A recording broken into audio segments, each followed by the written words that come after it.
किसी ने रावण के कान में पूछ लिया, शत्रु कैसा? वो भी बोला, राम जैसा। त्रेता में हुए महाराज जी राम जी, और त्रेता के बाद संसार के सारे रिश्ते जिस दर्पण में देखे जाते हैं, उस दर्पण का नाम है राम। पुत्र कैसा? राम जैसा। मित्र कैसा? राम जैसा। शिष्य कैसा? राम जैसा। गुरु कैसा? राम जैसा। सेवक कैसा? राम जैसा। स्वामी कैसा? राम जैसा। भक्त कैसा? सरसी वाले भक्त कैसा? राम जैसा। भगवान कैसा? भगवान कैसा? और किसी ने रावण के कान में पूछ लिया, शत्रु कैसा? वो भी बोला, राम जैसा।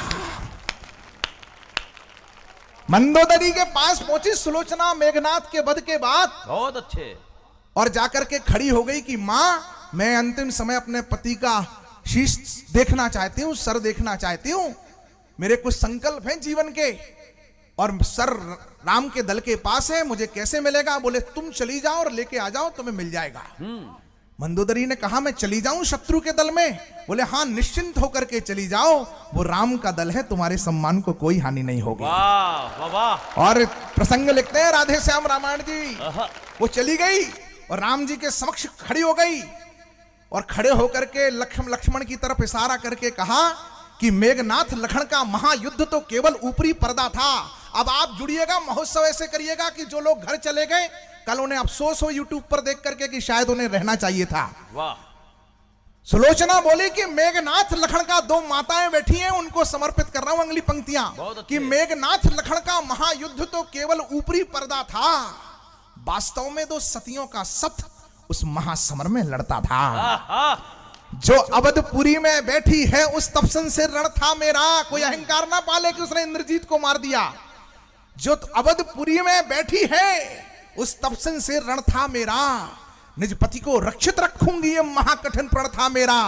पर पति तो उसके साथी थे जो पर पत्नी हर लाया है।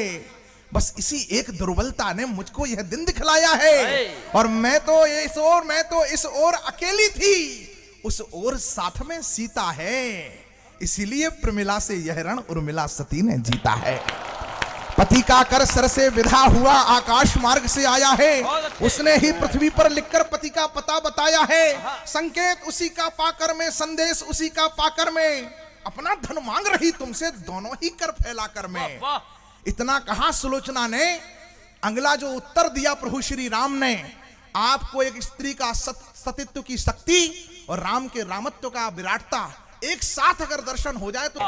राम जी ने उत्तर दिया कि तुमको कर सकता कौन मना, तुमको कर सकता कौन मना। शत्रु दल की एक स्त्री खड़ी है सामने, और राम जी का उत्तर कि तुमको कर सकता कौन मना।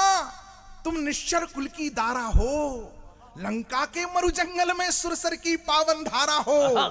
सत का प्रभाव पड़ता ही है, कब किसके रोके। राम जी को सारा ब्रह्मांड सर झुकाता है।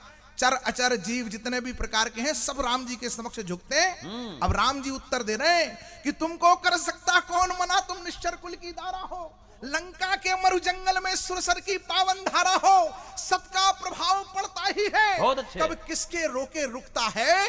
तुम इतने ऊंचे पथ पर हो, राघव का मस्तक झुकता है। तुम इतने ऊंचे पथ पर हो, राघव झुकता है। तुम इतने ऊंचे पथ पर हो, राघव का मस्तक झुकता है। तुम इतने ऊंचे पथ पर हो, राघव का। इसलिए मैंने कहा कि शत्रु कैसा, वो भी राम जैसा।